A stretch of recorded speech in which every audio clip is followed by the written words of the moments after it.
My name's Katie Finn. I'm a jewelry designer from New Orleans and I live in Brooklyn. I have a jewelry line called Elizabeth Street.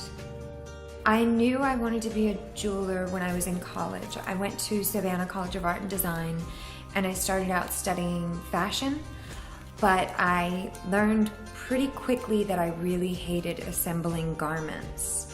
I took one jewelry class, the Intro to Jewelry, and I knew it was just the right world for me. I clicked much more with metal than I did with fabric.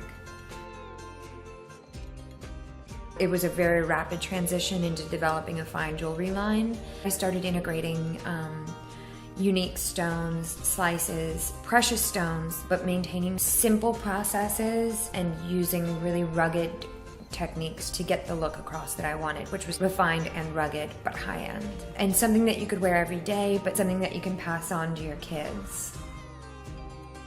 I'm inspired by the material.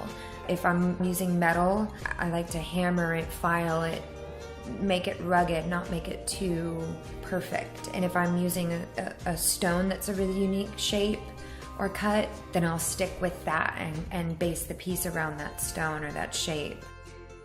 The process of jewelry making and the way that I use it, it's not very different from the way that they've been doing it for hundreds of years.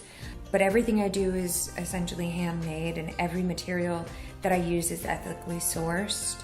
I use 100% recycled gold.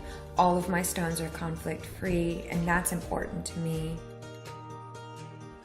If I'm building for my own personal collection, I don't sketch. I never sketch. And I'm really fortunate to work with retailers that believe in what I do 100% of the way, that they give me creative freedom to make what I make.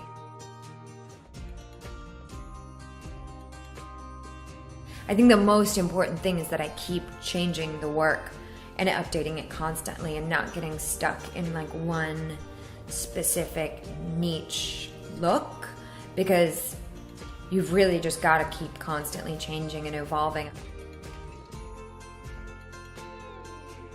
There are certain kinds of stones that I use that go against the grain. Like I use black diamonds because personally I think they're beautiful, but they don't have the same monetary value as a white diamond. I like white rose cut diamonds as well, and I use those in my work. I use tourmaline slices and lapis and emeralds. I work based on the color, based on the cut of the stone, and I don't necessarily go for the color of emerald that is going to have the most expensive market value. I go with the emerald that I think is the most beautiful.